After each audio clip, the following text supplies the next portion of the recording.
you very much. So we're probably all mostly aware in this room that climate change is a big issue, and two of the ecosystems that are most vulnerable to climate change are first and foremost the Arctic and coral reefs.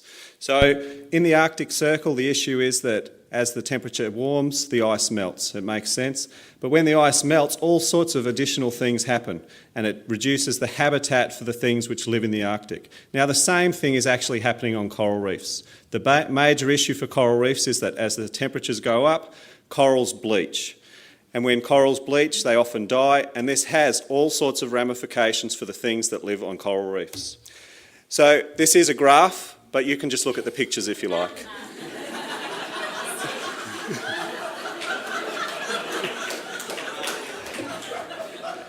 So this is an important issue. We're on a trajectory now, as we've seen over the last 2 days, where temperature is probably following this upper track. Now this is a real concern, because as we go up towards the upper part of this graph, coral reefs may look something like this. If, however, we can keep temperatures on this track, we may, although there'll be changes in coral reefs, we may still have something that is ostensibly a functioning coral reef. And that's important not only for the corals, but for all the things which live on coral reefs. So this talk is essentially about fish. So why should fish care? They can swim around, they can avoid this. But we know that 10 to 12% of coral reef fishes are very much dependent on live coral. Once you lose the live coral, you will lose these fishes. So why does that happen? Well, a proportion of these feed on the coral, but also a lot of them live within the coral. So the coral is essentially their home. And the bleaching is essentially pointing to the fact that their homes are starting to fall apart. So for these fishes, just focus on this one over here. These damselfish, they're the ones which live in corals. So once bleaching happens, and you can see bleaching happening up here, their home hasn't essentially fallen apart, but the paint's falling off the walls, the kitchen doesn't work anymore, they don't have any sanitation, the toilet's not working. And so they start to think that it might be better to live on the street, especially the teenagers amongst them, because they know what's best. So these fish leave home, and what happens out on the street is they end up quite often in the mouths of coral trout. So we know that after bleaching, a large proportion leave their homes, and this proportion of fish are very vulnerable to predation. The other really important group here are the butterfly fish. Now, I'm not going to focus on them, but it makes a lot of sense. These guys actually eat the coral. So not only are they living in coral, but they also have the advantage that they don't have to go out to the shop, they can just eat their house. And so once the house starts to fall apart, you can imagine that they're going to be in serious trouble.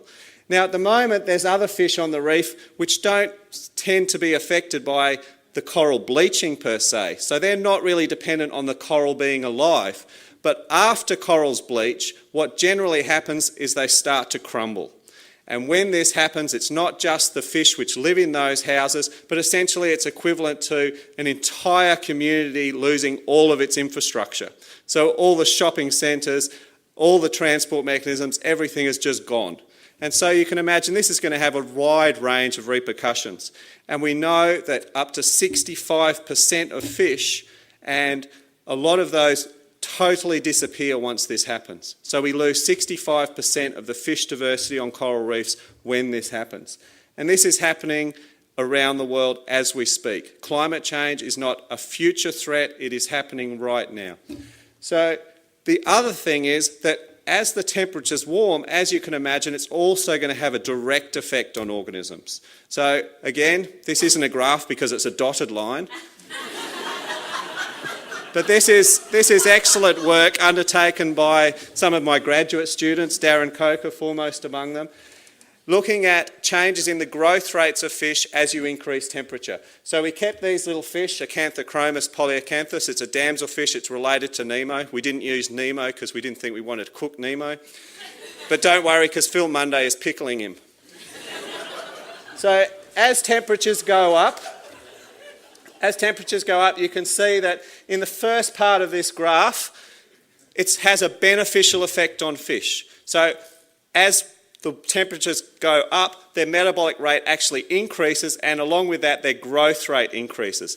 But there is an optima. and you can't go past that optima. So for this particular fish, and probably for a lot of fish that live on coral reefs, the optima for growth is around 28 to 30 degrees Celsius. And that's what they currently experience typically in the height of summer. So that is the normal summer maxima that they experience. As you go past that limit, then things start to go bad. So once you go past 30 degrees, then you get declines in the growth and the lifespan and the reproduction and a lot of other aspects of these fish. And what does that mean? Ultimately it means you've got fewer fish and you've got smaller fish. So we know that climate change is having an impact on coral reef ecosystems, and that's mostly because corals are very sensitive to changes in temperature. But we have to realise that if we follow this tract and we keep up with a high emissions scenario where temperature is going to rise in the order of 4 to 5 degrees, then it's going to have significant ramifications, not just for the corals but also for the fish. And ultimately what that will mean is you'll no longer be able to catch the large fish. If you want to go fishing, it's basically going to be a hobby for your kids. Thank you.